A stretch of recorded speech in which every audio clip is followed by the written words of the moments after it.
ایک بہت بڑا سوال یہ ہے کہ مساجد میں 8 تراویح پڑھی جاتی ہیں، اب ہم کیا کریں؟ اور 3 وتر پڑھتے ہیں، 2 پڑھ کے پھر سلام پھیر دیتے ہیں عرب، اور 1 اور پڑھتے ہیں۔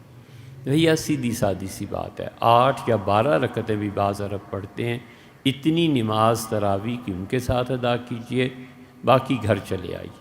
جو قرآن پڑھ رہا ہے، نماز ہو رہی ہے، مناسب نہیں ہے کہ ان کے پیچھے کھڑے ہو کے آپ نوافل پڑھیں، اپنے گھر چلے جائیے۔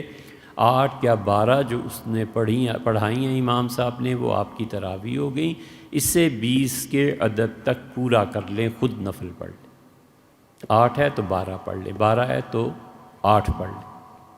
اس کے بعد وتر پڑھ لیجئے، جیسے حنفی فقہ کے مطابق کہ اس میں 3 وتر 1 سلام سے۔ اختلاف یہاں سے ہوا ہے کہ حضور اقدس صلی اللہ علیہ وسلم نے وتر آخری جو پڑھائے ہیں اپنی حیات طیبہ کے، وہ 2 سلاموں کے ساتھ تھے یا 1 سلام کے ساتھ تھے؟